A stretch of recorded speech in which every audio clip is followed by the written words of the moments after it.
সাইয়েদনা আবু বকর রাদিয়াল্লাহু তাআলা আনহুর ব্যবসা প্রতিষ্ঠান ছিল মক্কার কাবা ঘরের পাশেই। উনার ব্যবসা প্রতিষ্ঠানগুলো যেখানে ছিল ঠিক ওইখানে সৌদি সরকার এখন শপিং মল বানিয়ে দিয়েছে। মাতজার আবু বকর মক্কা শহরের যেখানে বহিরাগতরা এসে ওখানে ছাগল, ওখানে ঘোড়া, উট এগুলো রাখতো, আস্তাবল রাখতো, ঘোড়া আর উট যেখানে রাখা হতো ঠিক ওই জায়গায় সৌদি সরকার ওটার পার্কিং লট বানায় দিচ্ছে। মানে যেখানে আগে সাহাবাদের ব্যবসার জায়গা ওইখানে বর্তমানে শপিং মল।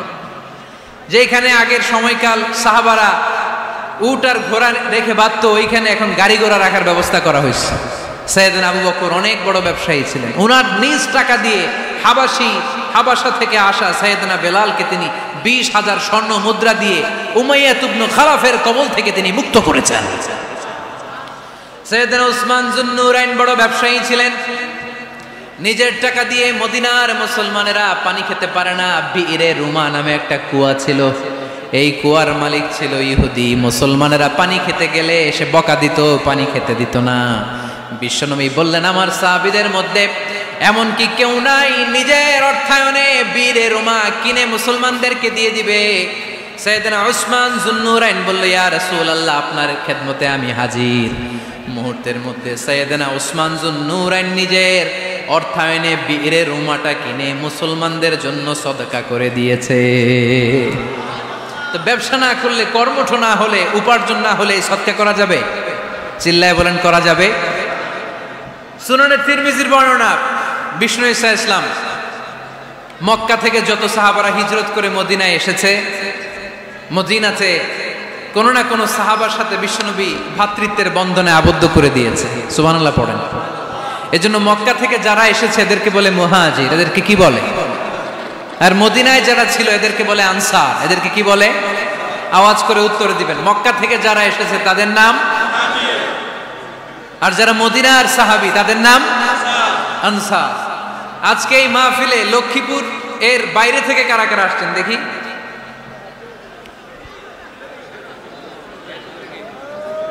মাশাআল্লাহ, মাশাআল্লাহ, অনেক আসছে। আল্লাহ ভাইদেরকে তুমি কবুল করো, হাত নামান। এই যে লক্ষ্মীপুরের বাইরে থেকে যে ভাইরা আসছে তারা লক্ষ্মীপুরের মেহমান, ঠিক কিনা? মক্কা থেকে হিজরত করে যে সমস্ত সাহাবারা এসেছিল তারা ছিল মদিনার মেহমান। বিশ্বনবী এক এক মক্কার সাহাবীকে মদিনার এক এক সাহাবীর সাথে ভ্রাতৃত্বের বন্ধনে আবদ্ধ করে দিলেন। আব্দুর রহমান ইবনে আউফ রাদিয়াল্লাহু তাআলা আনহু, ওনার সাথে ভ্রাতৃত্বের বন্ধনে যে সাহাবীকে বিশ্বনবী আবদ্ধ করে দিলেন ওনার নাম হচ্ছে সাদ ইবনে রাবিয়া। কি নাম? মদিনার অনেক বড় ব্যবসায়ী। বিশ্বনবী বললেন, ও আব্দুর রহমান ইবনে আউফ, সম্পদ ছেড়ে দিয়ে, পরিবার ছেড়ে দিয়ে, স্থাবর অস্থাবর সব ছেড়ে দিয়ে আল্লাহ রাসূলের ভালোবাসায় মক্কা থেকে মদিনায় এসেছো। মদিনায় তোমার চিন্তা নাই, সাদ ইবনে রবিকে আমি তোমার ভাই বানিয়ে দিলাম। সাদ ইবনে রবি তোমার আপন ভাইয়ের মতো। সাদ ইবনে রবি বলল, আব্দুর রহমান, জীবনে তোমারে কোনোদিন দেখি নাই, তোমারে আমি চিনি না, তোমার নাম শুনি নাই, কিন্তু বিশ্বনবীতে তোমার দায়িত্ব আমাকে দিয়েছে। আমার চেয়ে বড় ধনী এই মদিনার মধ্যে দ্বিতীয় কেউ নাই। আজ থেকে তুমি আমার ভাই, আজ থেকে তুমি আমার কি? আল্লাহ আমাকে যত সম্পত্তি দান করেছে তার অর্ধেক সম্পত্তি আমি তোমার নামে দিয়ে দিলাম। ও আব্দুর রহমান ইবনে আউফ, শুধু তাই নয়, রব্বুল আলামিন আমাকে 2 জন স্ত্রী দিয়েছে। কয়জন? তুমি দেখো আমার কোন স্ত্রীকে তোমার বেশি ভালো লাগে, যার নাম তুমি বলবে সাথে সাথে আমি তারে তালাক দিয়ে দেব। তার ইদ্যত পালন শেষে তুমি তাকে বিয়ে করে তোমার সাথে নিয়ে যাবা। সুবহানাল্লাহ। কারণ বিশ্বনবী তোমার দায়িত্ব আমার কাছে দিয়েছে, তুমি আমার ভাই, আমি মদিনার সবচেয়ে বড় ধনী, আমার অর্ধেক সম্পদ আমি তোমারে দিয়ে দিব, আমার 2 স্ত্রীর 1 স্ত্রীকে তোমারে দিয়ে দিব। সাইয়েদনা আব্দুর রহমান ইবনে আউফ এই কথা শুনে অবাক হলেন। অবাক হয়ে উনিও এক অবাক কথা বললেন। উনি বললেন, লা হাজাতা লি ফি ইয়া আখি, ও আমার প্রাণের ভাই, তোমার কথা শুনে আমার হৃদয়টা ভরে গিয়েছে, কিন্তু তোমার সম্পদেরও দরকার আমার নাই, তোমার স্ত্রীরও দরকার আমার নাই। বারাকাল্লাহু ফি মালিক ওয়া লি আহলিক, আল্লাহ তোমার মালেও বরকত দেখ, তোমার সম্পদেও বরকত দেখ। তুমি শুধু একটু কষ্ট করবা। কি কষ্ট? দুল্লানি আলা সুক, show me the way to the market. তুমি মদিনায় কোনো মার্কেট আছে কিনা, শপিং মল আছে কিনা, ব্যবসা প্রতিষ্ঠান আছে কিনা আমারে দেখায় দাও। সুবহানাল্লাহ পড়ো। আমরা হইলে কি করতাম? লক্ষ্মীপুরে যারা আসছে এদের একজনকে যদি বলা হয় ভাই আপনি এখান থেকে লক্ষ্মীপুরের ভাই, আমার অর্ধেক সম্পদ আপনারা দিয়ে দেব, কি করবে? পায়ের উপর পা তুলে খাবে আর বলবে কি আনন্দ আকাশে বাতাসে, ঠিক কিনা? এরপর যদি বলি ভাই আমার দুই বউ যেটারে সুন্দর লাগে বলেন তালাক দিয়ে দেই, নিয়ে যান, কি বলবে? কি আনন্দ আকাশে বাতাস। আল্লাহ রাসূলের সাহাবী আব্দুর রহমান ইবনে আউফ বললেন লা হাজাতা লি ফি, আমার দরকার নেই, দুল্লানি আলা সুক, just show me the way to market, এখানে মার্কেট কই আছে দেখায় দাও। অবাক হয়ে গেলেন সাদ বিন রবি, বললেন ও আব্দুর রহমান ইবনে আউফ ঠিক আছে, তুমি যদি নিতে না চাও তোমারে আমি জোর জবরদস্তি করব না, শুনে রাখো মদিনাতে ইহুদিদের কয়নুকার একটা বাজার আছে। এই কথা বলার সাথে সাথে আব্দুর রহমান ইবনে আউফ চলে গেলেন। এর পরের দিন অল্প কিছু পনির আর ঘি দিয়ে ব্যবসা শুরু করলেন।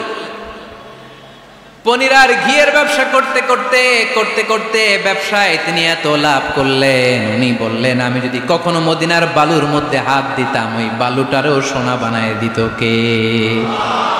দুল্লানি আলা সুক।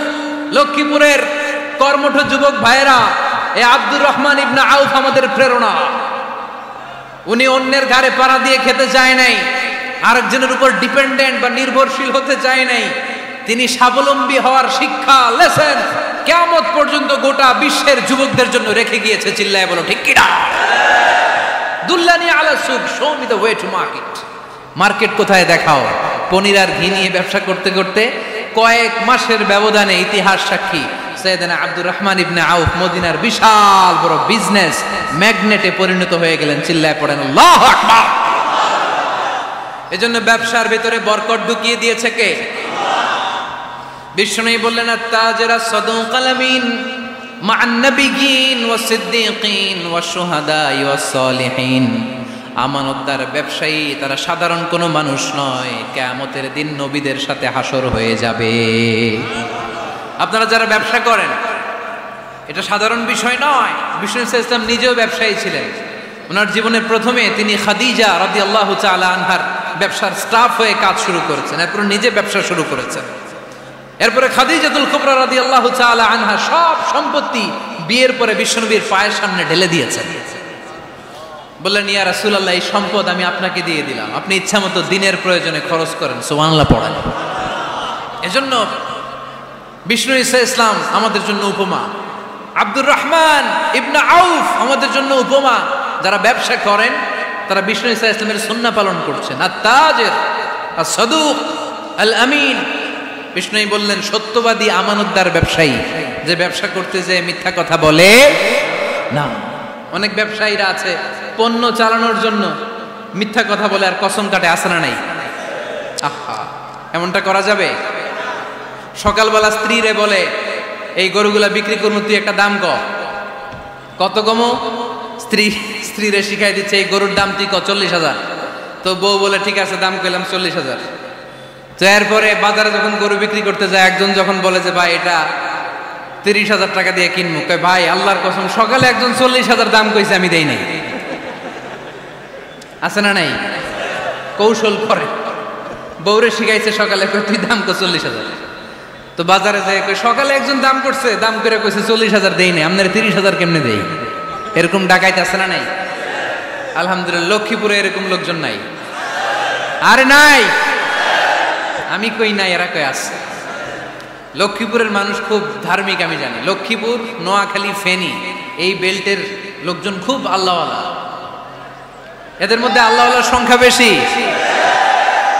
এখানে আলেম ওলামা বেশি, এখানে মসজিদ মাদ্রাসা বেশি। এই জন্য এই জেলাগুলোতে আল্লাহর রহমতও বেশি। আল্লাহ তুমি এই জেলার ছেলেপেলেদেরকে, এই জেলার লোকদেরকে তুমি কবুল করো।